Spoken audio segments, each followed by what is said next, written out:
Good morning, everyone. It's wonderful to be here on the eve of our exciting reopening. And as Mosme has explained, each of the galleries in the Freer is being treated as a kind of mini exhibition space, each with a pointed theme, big idea, and unique character.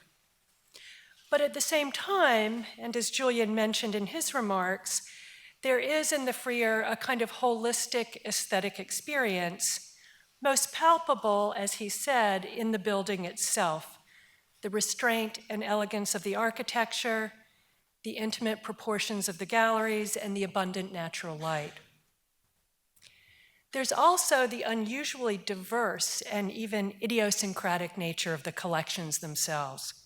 Singular masterpieces, destination objects from all over Asia, shown along with a very particular narrow range of art by Americans of the late 19th century, many of whom are no longer household names.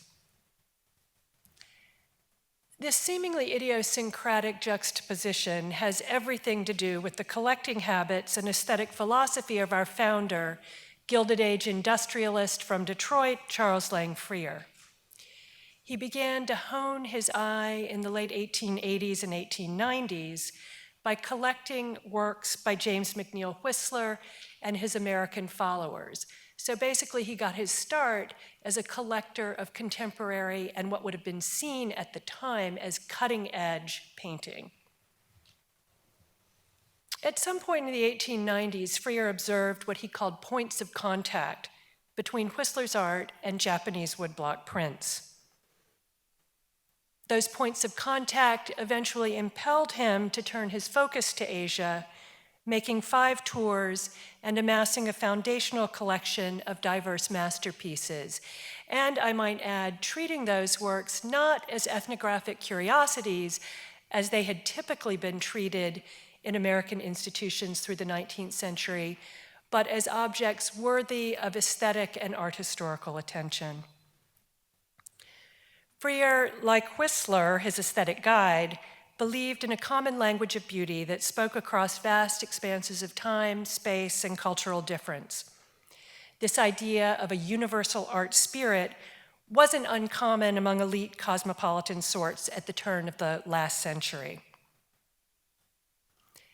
In fact, when the Smithsonian announced Freer's gift of art to the nation in 1906, the aesthetic connections between East and West, that was easily understood and accepted. An art critic for the local newspaper, the Washington Star, noted, Chinese and Japanese art are singular in their character and harmonize with the work of Whistler, Dewing, Tryon, and Thayer, all 4 leading American painters.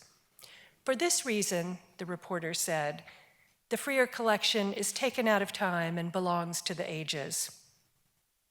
However, flash forward 17 years to 1923, when the museum first opened to the public. That universal resonance was no longer self-evident. Collector and friend of Freer, Luzine Havemeyer, wrote a review of the new Freer Gallery for Scribner's Magazine, and she concluded by saying, it's a long step from the stone statues of the early Chinese dynasties to the art of the 19th century. It may take many years for Mr. Freer's museum to be understood by the modern tourist. Making those connections more self-evident, more palpable, more explicable to our postmodern tourists of the 21st century is one of our goals with the reopening. We've developed a number of strategies for making Freer's belief in points of contact less mysterious, less idiosyncratic, and more rooted in history and biography and aesthetic encounters.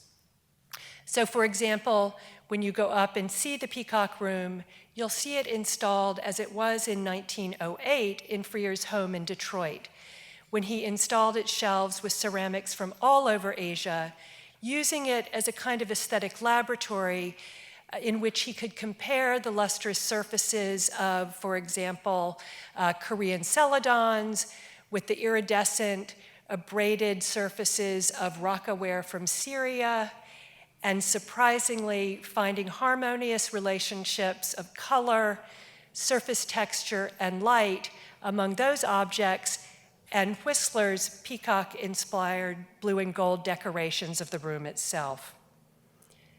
There will also be, at the opposite end of the hallway from the Peacock Room, a new installation called The Power to See Beauty, which recreates some surprising ahistorical juxtapositions of objects from ancient Egypt all the way up to 19th century America, allowing visitors to really see and understand these unexpected comparisons that Freer so delighted in.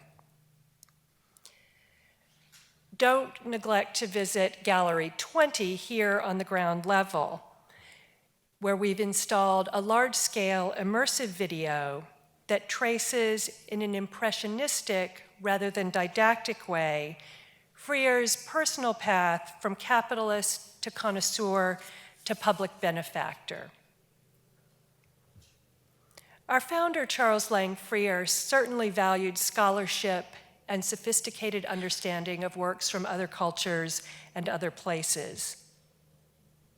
And he was really kind of a snob, probably not surprising when you understand his background as a wealthy industrialist of the Gilded Age.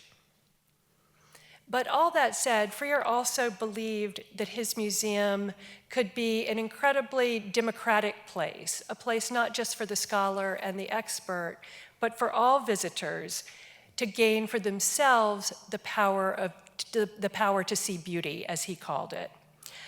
So even though in this reopening we've embraced new technologies, more provocative ideas, and a less institutional voice in our interpretation of the collection, we've also been quite mindful of our founding principles, providing ample opportunities for our visitors to indulge in quiet contemplation, close looking, and unexpected cross-cultural comparisons and points of contact. And with that, I'd like to turn the podium back over to Julian, who'll tell you about some of the new exhibitions in store in the Sackler and some of the exciting programs planned for this opening weekend. Thank you.